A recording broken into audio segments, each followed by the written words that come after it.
નમસ્કાર વિદ્યાર્થી મિત્રો, સ્વાગત છે ફરી એક વખત આપ સૌનો આપણી મનપસંદ YouTube channel chemistry by Nimesh sir ઉપર અને આજના આ એક અગત્યના સેશનની અંદર વિદ્યાર્થી મિત્રો બોર્ડ પરીક્ષા 2024 માટે તમને chemistry, physics, maths, biology, English, computer આ દરેક વિષયની અંદર તો પૂરેપૂરો સપોર્ટ મળ્યો જ છે। વિદ્યાર્થી મિત્રો આપણે જે આઈએમપી આપેલી હતી એમાંથી એક્ઝામમાં પૂછાયેલું પણ છે। હવે વિદ્યાર્થી મિત્રો તમારી માંગને ધ્યાનમાં લઈને આપણે આવી ચૂક્યા છીએ સંસ્કૃત માટેનો સેશન લઈને। વિદ્યાર્થી મિત્રો આપણી ચેનલ પરથી તમને સંસ્કૃત વિષય માટે પણ પૂરેપૂરી તૈયારી કરવામાં આવશે, જેથી બોર્ડ પરીક્ષા 2024 ની અંદર દરેક વિષયની અંદર તમને પૂરેપૂરો સપોર્ટ મળી રહે। વિદ્યાર્થી મિત્રો આજના સેશનની અંદર આપણે જોવાના છીએ બોર્ડ દ્વારા જે સેમ્પલ પેપર આપવામાં આવ્યું છે સંસ્કૃત વિષયનું એના એમસીક્યુ નું સંપૂર્ણ સોલ્યુશન।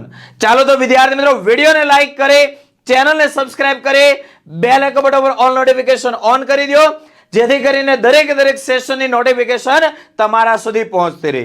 ચાલો વિદ્યાર્થી મિત્રો આજના સેશનની શરૂઆત કરીએ। નમસ્કાર વિદ્યાર્થી મિત્રો, ધોરણ 12 સાયન્સ સંસ્કૃતનું નમૂનાનું પ્રશ્નપત્ર આવી ગયું છે। તો ચાલો વિદ્યાર્થી મિત્રો આપણે બધા સાથે મળીને આપણે આના એમસીક્યુ સોલ્વ કરીશું। પહેલો એમસીક્યુ છે તનું નામ ખાલી જગ્યા દેહી। તનું નામ એટલે કે શરીર, ખાલી જગ્યા એટલે ખાલી જગ્યા દેહી એટલે કે આપો। આમાં આપણે ઇન્દ્ર ભગવાનને પ્રાર્થના કરીએ છીએ કે તમને અમને શરીર કેવું આપો। તો આમાં તમને એમસીક્યુ આપવામાં આવ્યા ચિક્કિમ, અરિષ્ટિમ, સ્વાદમાનમ, શુભગત્વમ। તો વિદ્યાર્થી મિત્રો આનો જવાબ આવશે બી અરિષ્ટિમ। શું જવાબ આવશે? બી અરિષ્ટિમ। અરિષ્ટિમ એટલે કેવું? નિરોગી। તમે અમને નિરોગી જીવન આપો। ત્યારબાદ બીજો એમસીક્યુ માણસનું મન કેવું છે? તો પહેલા પાઠમાં તમારે શ્લોક પૂર્તિમાં આવે સુખારથી રસવા નિવાજન મનુખ્યાને નિયતે બી સુબિર્બાજીન ઇવ રત પ્રતિષ્ઠાન જદજીરન જવિષ્ઠાન તન મે મનઃ શિવ સંકલ્પમસ્તુ। તો એમાં એક શબ્દ આવ્યો રત પ્રતિષ્ઠિતમ। તો રત પ્રતિષ્ઠિતમ એટલે કે હૃદયમાં પ્રતિષ્ઠિત થયેલું। તો આપણું મન કેવું હોવું જોઈએ? હૃદયમાં પ્રતિષ્ઠિત થયેલું। તો આમાં તમને એમસીક્યુ આપવામાં આવ્યા શ્રેષ્ઠ, હૃદયમાં પ્રતિષ્ઠિત થયેલું, શુભ અને અશુભ। તો આપણો જવાબ શું આવશે વિદ્યાર્થી મિત્રો? બી હૃદયમાં પ્રતિષ્ઠિત થયેલું। ત્રીજો એમસીક્યુ આચારઃ કિમ હંતિ યશઃ અલક્ષણમ આયુઃ ધનમ। તો એ શ્લોક તમને આવડતો હશે આચારાત લભતે આયુઃ આચારાત ઈપ્સિત પ્રજાઃ આચારાત ધનમક્ષયમ આચારો હંત્ય લક્ષણમ। આચારો હંત્ય લક્ષણમ। તો આચાર છે તે શું હણે છે? અલક્ષણમ। તો આપણો જવાબ શું આવશે? બી અલક્ષણમ। આપણે આ શ્લોકમાં જોયું, આમાં એનો સવાલ છે આ સય વિનાનું ધન શેનાથી મળે છે? આચારાત ધનમક્ષયમ। આચારાત ધનમ અક્ષયમ। આચારથી જે આપણને ધન મળે એ કેવું મળે છે? સય વિનાનું પ્રાપ્ત થતું હશે। તો આ એમસીક્યુમાં પણ આપણો જવાબ શું આવશે? એ આચારથી। પાંચમો એમસીક્યુ મીનઃ કૈઃ મૃત્યુ મૃચ્છતિ। મીનઃ એટલે માછલી, કૈઃ એટલે કે કેનાથી, મૃત્યુમ એટલે કે મૃત્યુ અને રુચ્છતિ એટલે કે પ્રાપ્ત કરે છે। માછલી કેનાથી મૃત્યુ પ્રાપ્ત કરે છે? તમને આમાં વિકલ્પ આપવામાં આવ્યા છે જલેહી, સાગરેહી, બડીસેહી અને સરિદ્ભિઃ। તો આનો જવાબ શું આવશે? બડીસેહી। બડીસહ એટલે કે માછલી પકડવાનો જે કાંટો આવે ને એને સંસ્કૃતમાં શું કહેવામાં આવે? બડીસેહી કહેવામાં આવશે। તો આપણો જવાબ શું આવશે? સી બડીસેહી। ત્યારબાદ છઠ્ઠો શબ્દ ગોપતિ શબ્દનો અર્થ જણાવો। તો તમને શબ્દાર્થમાં આપવામાં આવેલું છે ગોપતિ શબ્દનો અર્થ શું થાય? સૂર્ય। તો આપણો જવાબ શું આવશે? બી સૂર્ય। સાતમો એમસીક્યુ લક્ષ્મીપતે હે લક્ષ્મ કિમ। લક્ષ્મીપતે એટલે કે રાજા, લક્ષ્મ એટલે કે ચિહ્ન અને કિમ એટલે શું? રાજાનું ચિહ્ન અથવા તો રાજાનું નિશાન શું? તો તમને આમાં એમસીક્યુ આપવામાં આવ્યા સમઃ, સમા, કાર્મુકઃ અને જટા। તો આનો જવાબ શું આવશે? કાર્મુકઃ। કાર્મુકને સંસ્કૃતમાં શું કહેવામાં આવે? કાર્મુકઃ। અને ગુજરાતીમાં શું કહેવામાં આવે? ધનુષ્ય। રાજાનું નિશાન કયું છે? ધનુષ્ય। તો આપણો જવાબ શું આવશે? સી કાર્મુકઃ। આઠમો એમસીક્યુ કોણ તીક્ષ્ણ બાણોની જેમ મારી નાખે છે? વ્રજંતિ તે મૂઢધિય પરાભવમ ભવંતિ માયા વિષયેન માયિનઃ પ્રવિશ્ય હિ ગ્ધંતિ સતાષ્ટથા વિતાન અસંવૃતાંગા નિશિતા ઇવેશવ। તો જે ધૂર્ત મનુષ્ય હોય, ધૂર્તો હોય તે તીક્ષ્ણ બાણોની જેમ આપણને મારી નાખતા હોય છે। તો આપણો જવાબ શું આવશે? બી ધૂર્તો। નવમો સવાલ ધન્યાનામ ઉત્તમમ કિમ સ્વિત, ધન્ય મનુષ્યો છે એનામાં ઉત્તમ શું છે? તો આમાં જવાબ આવશે આપણો દાક્ષ્યમ. દાક્ષ્યમ એટલે કે કુશળતા. જે મનુષ્યમાં કુશળતા હોય તેને ઉત્તમ ગણવામાં આવતો હોય છે. તો આપણો જવાબ શું આવશે? એ દાક્ષ્યમ. 10મો સવાલ, યુધિષ્ઠિર સૌપ્રથમ કોને જીવિત કરવાનું કહે છે? તો આપણે પાઠમાં જોઈ પ્રમાણે યક્ષ અને યુધિષ્ઠિરના સંવાદમાંથી આ MCQ લેવામાં આવ્યો. એમાં યક્ષ યુધિષ્ઠિરને સવાલ કરે અને યુધિષ્ઠિર એના જવાબ આપતા હોય. તો અંતે જ્યારે યક્ષ એને સવાલ કરે કે હવે તને તારા કયા ભાઈને જીવિત કરવું સૌપ્રથમ, તો યુધિષ્ઠિર જવાબ આપતા હોય કે મારો દયાને ધ્યાનમાં રાખીને જે મારો નકુલ છે એને તમે, નકુલ ભાઈ છે એને તમે જીવિત કરો. તો આપણો જવાબ શું આવશે? શ્રી નકુલને. 11મો MCQ, કીદૃશમ યક્ષ અપેક્ષિતમ. બરાબર, તો આનો જવાબ આવશે ધવલમ. ધવલમ એટલે કે શ્વેત. શ્વેત યશ એ આપણા માટે બધા માટે અપેક્ષિત હોય છે. સરસ્વતી શબ્દનો બીજો અર્થ શું થાય? સરસ્વતી શબ્દનો બીજો અર્થ થાય નદી. MCQ બી. તો આપણો જવાબ શું આવશે? બી, નદી. 13મો MCQ, ઉદકે કિમ ન યાતિ. તમને શ્લોક આવડતો હશે. યદ શક્યમ ન તક શક્યમ યદ શક્યમ શક્યમેવ તર નોદકે સડકમ યાતિ નચનોર ગચ્છતિ સ્થળે. જે વસ્તુ અશક્ય છે તે સંભવ નથી અને જે વસ્તુ સંભવ છે તે વસ્તુ અશક્ય નથી. જેવી રીતે ગાડું પાણીમાં ચાલતું નથી અને હોડી હોય તે રસ્તા પર ચાલતી નથી. તો ઉદકે એટલે કે પાણીમાં, કિમ એટલે શું, ન યાતિ એટલે ચાલતું નથી. તો એનો જવાબ શું આવશે? સડકમ. સડકમ એટલે કે ગાડું. તો આપણો જવાબ આવશે સી, ગાડું. કોનું બોલેલું ફરી બોલાતું નથી? કોનું બોલેલું ફરી બોલાતું નથી? તો આપણે બધા જાણીએ કે સારા મનુષ્ય, સજ્જન મનુષ્ય હોય તે કોઈ દિવસ બોલેલું ફરતા નથી. તો આપણો જવાબ શું આવશે? બી, સજ્જનોનું. ધાન્યમ કે યચ્છંતિ. ધાન્યમ એટલે કે અનાજ, યચ્છંતિ એટલે કે કોણ પ્રાપ્ત કરતું હોય અથવા તો ધાન્યની કોણ ઈચ્છા રાખતું હોય છે? તો આપણે બધા જાણીએ તે પ્રમાણે કૃષક એટલે કે ખેડૂતો. ખેડૂતો હોય ધાન્યની ઈચ્છા અપેક્ષા રાખતા હોય છે. તો આપણો જવાબ શું આવશે? એ કૃષકાહ. 16મો MCQ, કડિયાઓ પોતે ક્યાં નિવાસ કરે છે? કડિયાઓ એટલે કે મજદૂરો. આપણે બધા જાણીએ કે મોટી મોટી ઇમારતો બાંધવાનું કામ કોણ કરે? કડિયાઓ કરતા હોય છે. પરંતુ એ ક્યાં રહેતા હોય છે? નાની એવી ઝૂંપડીઓમાં રહેતા હોય. તો આપણો જવાબ શું આવશે? એ ઝૂંપડીમાં. 17મો MCQ, દિનાંતઃ નામ કિમ. રાત્રિ, પ્રભાતમ, મધ્યાહનમ અને સુપરાહનમ. તો દિનઃ અંતઃ એને શું કહેવામાં આવતું હોય? દિનાંતઃ એટલે કે દિવસનો અંત થાય પછી શું આવે? રાત્રિ. તો આપણો જવાબ શું આવશે? એ રાત્રિ. 18મો MCQ, વેનતેય શબ્દનો અર્થ જણાવો. તો વેનતેહ શબ્દનો અર્થ ગુજરાતીમાં શું થાય? ગરુડ. તો આપણો જવાબ આવશે શ્રી ગરુડ. ખાલી જગ્યા તે નાગ શીર્ષાણી. તો આમાં જવાબ આવશે યતિ, યદી, તતિ કે તરહી. તો આમાં જવાબ આવશે એ યતિ. યતિ તે નાગ શીર્ષાણી, તતિ કે વેદના. એટલે કે શું જવાબ આવશે આમાં? એ યતિ. 20મું, કોની ઉત્પત્તિ નિષ્ફળ છે? કોની ઉત્પત્તિ નિષ્ફળ છે? તો આમાં તમને MCQ આપવામાં આવ્યા કમરોની, ચંદ્રની, સૂર્યની, રાત્રિની. તો આમાં જવાબ શું આવશે? બી, ચંદ્રની. કોની આવશે? ચંદ્રની. 21મો MCQ, દત્ત ઇત્યુપદેશ કસ્મે પ્રદત્ત. આપણે બધા જાણીએ છીએ તે પ્રમાણે બ્રહ્માજીએ બધા મનુષ્યોને અથવા તો બધાને અલગ અલગ ઉપદેશ આપ્યો હતો. તેમાં દત્ત આવો ઉપદેશ કોને આપ્યો હતો? તો આમાં MCQ આપવામાં આવ્યા મનુષ્યાય, દાનવાય, સર્વજનાય, દેવાય. તો આનો જવાબ શું આવશે? એ મનુષ્યાય. શું જવાબ આવશે? એ મનુષ્યાય. 22મો MCQ, દામ્યત ઇત્યસ્ય ક અર્થ. દામ્યત ઇત્યસ્ય કહ અર્થ. દ્વેષ કરો, દમન કરો, દાન કરો કે દર્શન કરો. તો આનો જવાબ શું આવશે વિદ્યાર્થી મિત્રો? દમન કરો. બી, દમન કરો. 23મો સવાલ, મહાપંક કે નિમગ્ન કહ પલાયિતુમ અક્ષમઃ. આપણે બધા પાઠની વાર્તા જાણીએ છીએ તે પ્રમાણે મુસાફર હોય એ કંકણના લોભમાં આવી જાય અને એ જે કંકણ લેવા જાય તો એ કાદવમાં ફસાઈ જતો હોય છે. અને જેવો કાદવમાં ફસાઈ જાય એટલે જે ઓલો વાઘ સામે બેઠો હોય તે એને મારવા માટે આવે. તો તે સમયે તે મુસાફર કાદવમાં ફસાઈ ગયેલો હોય તે કંઈ પણ પ્રકારનું હલનચલન કરી શકતો નથી. તો જવાબ શું આવશે? મુસાફર. તો મુસાફરને સંસ્કૃતમાં શું કહેવાય? પથિકઃ. તો આમાં તમને MCQ આપવામાં આવ્યા છે વ્યાઘ્રઃ, પથિકઃ, કાકઃ અને કુર્મઃ. તો આપણો જવાબ શું આવશે? બી, પથિકઃ. 24મો, બુદ્ધિશાળીઓ પોતાનો સમય કેવી રીતે પસાર કરે છે? બુદ્ધિશાળીઓ પોતાનો સમય કેવી રીતે પસાર કરે છે? તો આપણે બધાને શ્લોક આવડતો હશે. કાવ્યશાસ્ત્ર વિનોદેન કાલો ગચ્છતિ ધીમતામ વ્યસનેન ચ મૂર્ખાણામ નિંદ્રયા કલહેન વા. કાવ્યશાસ્ત્ર વિનોદેન કાલો ગચ્છતિ ધીમતામ. ધીમતામ એટલે કે બુદ્ધિશાળી મનુષ્ય. તો બુદ્ધિશાળી જે મનુષ્ય હોય એનો સમય કઈ રીતે પસાર થાય? કાવ્યશાસ્ત્ર વિનોદેન, કાવ્યશાસ્ત્રના આનંદમાં. તો તમને આમાં શું એમસીક્યુ આપવામાં આવેલા છે? વ્યસનોમાં, ઝઘડાઓમાં, કાવ્યશાસ્ત્રના આનંદમાં અથવા તો ઊંઘવામાં. તો આપણો જવાબ શું આવશે વિદ્યાર્થી મિત્રો? સી, કાવ્યશાસ્ત્રના આનંદમાં. 25મો એમસીક્યુ, મહર્ષિના કહ સપ્તાહ હાસિદ. જે મહર્ષિ હતા તે કોને શાપ આપે છે? આપણે બધા જાણીએ તે પ્રમાણે દશરથને મહર્ષિએ શાપ આપેલો હતો. તો આમાં એમસીક્યુ કયા આપવામાં આવ્યા? રામ, ભરત, દશરથ અને રાવણ. તો આપણો જવાબ શું આવશે? સી, દશરથ. આગળ, રાવણેન કેમ ઉપાસિત્ય સીતા રતા.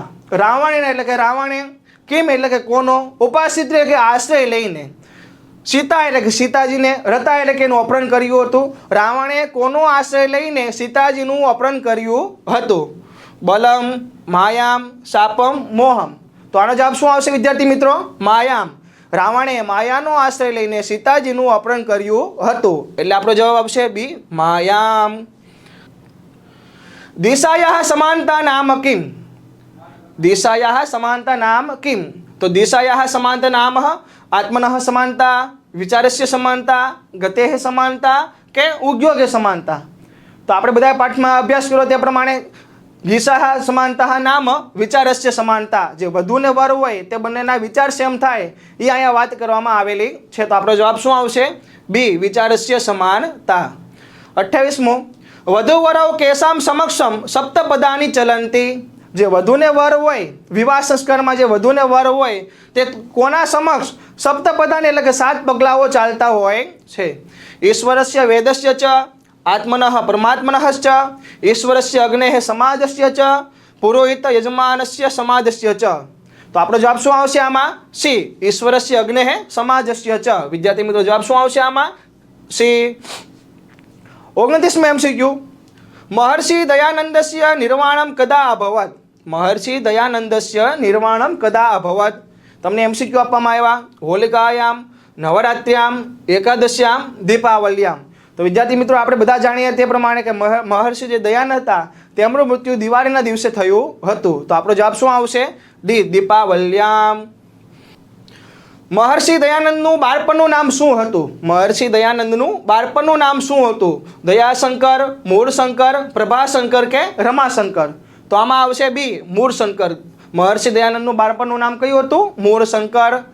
31મો એમસીક્યુ, કિયત્યઃ પુતલિકા આસન. કિયત્યઃ એટલે કે કેટલી, પુતલિકા એટલે કે પુત્રીઓ, આસન અને હતી. કેટલી પુત્રીઓ હતી? તો આપણે બધા જાણીએ તે પ્રમાણે જે તે માણસ હતો તે કેટલી મૂર્તિ લઈને પુત્રીઓ લઈને આવેલો હતો? 3. તો આપણો જવાબ શું આવશે? એ, તિસ્રઃ.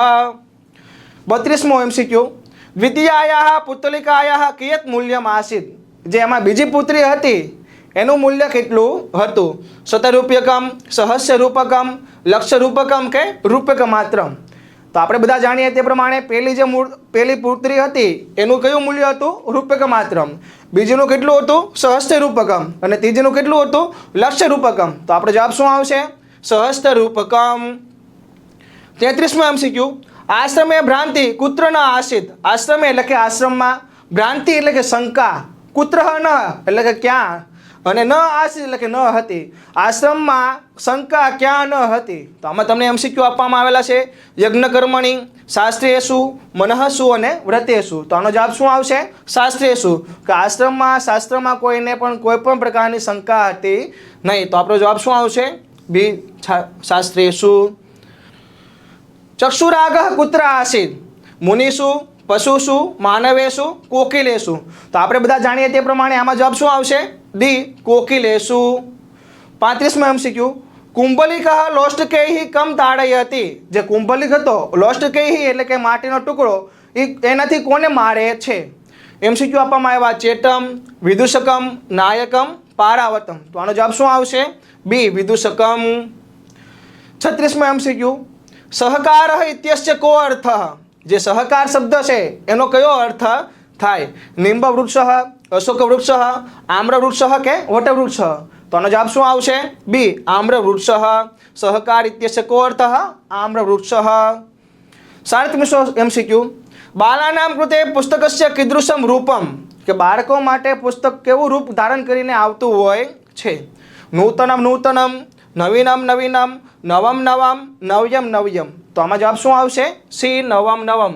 નવું નવું રૂપ ધારણ કરીને પુસ્તક આવતું હોય છે. પુસ્તકસ્ય કતિ રૂપાણી સંતિ. જે આ પુસ્તક છે એના કેટલા રૂપો અત્યારના સમયમાં આપણને જોવા મળે છે? ત્રીણી, ચત્વારી, પંચ કે 10? તો આપણે બધા જાણીએ તે પ્રમાણે જવાબ શું આવશે? બી, ચત્વારી. પુસ્તકસ્ય ચત્વારી રૂપાણી સંતિ. આધુનિક કાલે કીદૃશી મુદ્રા વર્તતે. એટલે કે સાંપ્રત સમયમાં કેવી મુદ્રા પ્રચલિત છે? અત્યારના સમયમાં કઈ મુદ્રા આપણે બધા ઉપયોગમાં લેતા હોઈએ છીએ એની વાત કરવામાં આવી. એ પાષાણમયી એટલે કે પથ્થરની, બી સુવર્ણમયી એટલે કે સોનાની, સી કારગજી એટલે કે કાગળની, અને દી કાષ્ટમય એટલે કે કાષ્ઠની. તો આપણે બધા અત્યારના સમયમાં કઈ મુદ્રાનો ઉપયોગ કરીએ છીએ? કાગળની. તો એનો જવાબ શું આવશે? સી, કારગજી. 40મો MCQ, મુદ્રા કસ્ય સાધનમ. જે આ મુદ્રા છે એ કોનું સાધન છે? તો આપણે બધા જાણીએ તે પ્રમાણે વિનિમયસ્ય. તો જવાબ શું આવશે? એ, વિનિમયસ્ય. મુદ્રા વિનિમયસ્ય સાધનમ. જ્યાં દુઃખની પ્રાપ્તિ થઈ હોય, જ્યાં દુઃખની પ્રાપ્તિ થઈ હોય ત્યાંથી જ દુઃખનું નિવારણ થાય. આ વાર ક્યાં ન્યાયમાં પ્રયોજાય છે? એટલે કે જે જગ્યાએ ત્યાં આપણને દુઃખની પ્રાપ્તિ થઈ હોય અને ત્યારબાદ ત્યાંથી એ દુઃખનું નિવારણ થાય, આ કયા ન્યાયમાં આવે? તો તમને આપવામાં આવ્યું ચિત્રતુરગ ન્યાય, કંટક વિદ્ધ ન્યાય, નદી સમુદ્ર ન્યાય અને રજ્જુ સર્પ ન્યાય. તો આનો જવાબ શું આવશે? કંટક વિદ્ધ ન્યાય. આ ન્યાય તમને સમજાવી દો વિદ્યાર્થી મિત્રો. કંટક વિદ્ધ ન્યાય એટલે શું? આપણે રસ્તામાં જતા હોય અને આપણને કાંટો વાગે તો આપણને શું થાય? પીડા. અને એ દૂર કરવી હોય તો આપણે શું કરવું? કાંટાને બહાર કાઢવો પડે તો એ પીડા આપણે દૂર થાય. તો કાંટાને દૂર કરવા માટે આપણે એની જેવું તીક્ષ્ણ વસ્તુનો ઉપયોગ કરવો પડે, ત્યારે એ વસ્તુ આપણેથી દૂર થતી હોય. એટલા માટે એ કહેવામાં આવ્યું કે જ્યાંથી દુઃખની પ્રાપ્તિ થઈ હોય ત્યાંથી જ દુઃખનું નિવારણ પણ થાય. એને કયો ન્યાય કહેવામાં આવે? કંટક વિદ્ધ ન્યાય કહેવામાં આવે છે. આમાં તમે ઉદાહરણ લઈ શકો લોખંડ. આપણે બધા જાણીએ છીએ તે પ્રમાણે લોખંડ એક મજબૂત ધાતુ છે, પરંતુ જો લોખંડને કાપવું હોય તો આપણે કેનો ઉપયોગ કરવો પડે? લોખંડનો જ ઉપયોગ કરવો પડતો હોય છે. આગળ વિદ્યાર્થી મિત્રો, કયા અલંકારમાં એક જ વાક્યના અનેક અર્થોનો બોધ થતો હોય છે? કયા અલંકારમાં એક જ વાક્યમાં અનેક અર્થોનો બોધ થતો હોય છે? વ્યાજ સ્તુતિ, શ્લેષ, વિરોધ કે અર્થાંતર ન્યાસ? તો આમાં જવાબ શું આવશે? શ્લેષ. જે શ્લેષ અલંકાર હોય એમાં એક જ અર્થના અનેક અર્થોનો આપણને બધાને બોધ થતો હોય છે. 43મો MCQ, શિખરીણી છંદનું ગણ બંધારણ જણાવો. જે શિખરીણી છંદ છે એનું ગણ બંધારણ સમજાવો અથવા તો જણાવો. આપણે બધા જાણીએ યમન સબલગા શિખરીણી. તો જવાબ શું આવશે? એ, યમન સબલગા. નીચેના પૈકી કલ્પશાસ્ત્રનો ભાગ નથી. કલ્પશાસ્ત્રના 4 પ્રકાર છે. કયા કયા? આમાં આપણે આપેલા છે એમાંથી એક નથી, એ આપણે શોધવાનો છે. શુલ્ભસૂત્ર, શ્રોતસૂત્ર, ગુહ્યસૂત્ર તો નિરુક્ત. તો આનો જવાબ શું આવશે? નિરુક્ત. જે નિરુક્ત છે એ કલ્પશાસ્ત્રનો ભાગ નથી, અને આ જે બીજા બધા હતા એ કલ્પશાસ્ત્રનો ભાગ છે. આગળ MCQ, વડોદરામાં આવેલ પ્રાચ્ય વિદ્યા મંદિર તરફથી કયા ગ્રંથની સમીક્ષિત આવૃત્તિ તૈયાર કરવામાં આવેલી છે? વિદ્યાર્થી મિત્રો, અહીંયા એક વાતનું ખાસ ધ્યાન રાખવું. 45મો MCQ, 46મો અને 47મો આ ત્રણેય MCQ આ પ્રસ્તાવનામાંથી લેવામાં આવેલા છે. જે પાઠના પ્રારંભમાં પ્રસ્તાવના આવે ને એમાંથી લેવામાં આવેલા છે. તો આપણે બધાએ એકવાર અવશ્ય બધી જે પાઠની જે પ્રારંભમાં પ્રસ્તાવના આપેલી હોય ને એકવાર અવશ્ય વાંચીને જવું. તો વડોદરામાં આવેલ પ્રાચ્ય વિદ્યા મંદિર તરફથી રામાયણ ગ્રંથની સમીક્ષિત આવૃત્તિ તૈયાર કરવામાં આવેલી છે. તો આપણો જવાબ શું આવશે? એ, રામાયણ. 46મો, મેઘે માધે ગતમ વયઃ. મેઘે માઘે ગતમ ખાલી જગ્યા. તો આ સૂક્તિ છે. તો આમાં જવાબ શું આવશે? મેઘે માધે ગતમ વયઃ. તો આપણો જવાબ શું આવશે? બી, વયઃ. 47મો MCQ, મૃચ્છકટિકામ ગ્રંથનો સાહિત્ય પ્રકાર જણાવો. આપણે બધા જાણીએ છીએ મૃચ્છકટિકામ એક પ્રકારનું શું છે? નાટક. તેનો સાહિત્ય પ્રકાર આપણે જણાવવાનો છે. વિધિ, યહામૃગ, પ્રકરણ કે એકાકી? તો આમાં જવાબ શું આવશે? બી, પ્રકરણ. 48મો MCQ, હિતોપદેશની કેટલી કથાઓ તદ્દન નવી છે? જે હિતોપદેશ છે એની કેટલી કથાઓ તદ્દન નવી છે? 15, 17, 22 કે 25? તો આમાં જવાબ શું આવશે વિદ્યાર્થી મિત્રો? બી, 17. કેટલી કથાઓ નવી છે? 17. 49મો, કયા વેદમાં શરીર વિજ્ઞાનને લગતા સિદ્ધાંતોનું વર્ણન છે? કયા વેદમાં શરીર વિજ્ઞાનને લગતા સિદ્ધાંતોનું વર્ણન બતાવવામાં આવેલું છે? તો આમાં વિદ્યાર્થી મિત્રો આપણો જવાબ આવશે સી, અથર્વવેદમાં. કયા વેદમાં? અથર્વવેદમાં. 50મો MCQ, યાજ્ઞવલ્ક્ય સ્મૃતિમાં ખાલી જગ્યા આવેલી છે. યાજ્ઞવલ્ક્ય સ્મૃતિમાં ખાલી જગ્યા આવેલી છે એ નક્ષત્ર વિધિઓ, ગ્રહ વિધિઓ, કારા વિધિઓ, નિહાળતા વિધિઓ. તો આપણો જવાબ શું આવશે? એ નક્ષત્ર વિધિઓ. યાજ્ઞવલ્ક્ય સ્મૃતિમાં નક્ષત્ર વિધિઓ આવેલી છે. તો વિદ્યાર્થી મિત્રો, આજનો આ સેશન જો તમને ગમ્યો હોય તો વિડીયોને લાઈક જરૂર કરી દેજો. આ વિડીયો દોસ્તો તમને કેવો લાગ્યો છે કોમેન્ટ કરીને જણાવી દેશો અને ચેનલને સબસ્ક્રાઇબ કરી બેલ આઇકોન બટન પર ઓલ નોટિફિકેશન ઓન કરી દેશો, જેથી દરેકે દરેક સેશનની માહિતી તમારા સુધી દોસ્તો પહોંચતી રહે. વિદ્યાર્થી મિત્રો, નીટ 2024 માટેનો ક્રેશ કોર્સ આપણો શરૂ થવા જઈ રહ્યો છે. આ ક્રેશ કોર્સ જે છે ઓનલાઈન તથા ઓફલાઈન બંને માધ્યમની અંદર અવેલેબલ છે. તમે પણ જો નીટ 2024 ની અંદર એક બે સ્કોર કવર કરવા ઈચ્છતા હોય, આ કોર્સની અંદર જોડાવા ઈચ્છતા હોય તો કોન્ટેક્ટ કરશો 8866 055 48 ઉપર. વિદ્યાર્થી મિત્રો, આજના સેશન આપણે અહીંયા એન્ડ કરીએ છીએ. મળી એક નવા સેશનની અંદર. ત્યાં સુધી બાય બાય, આવજો.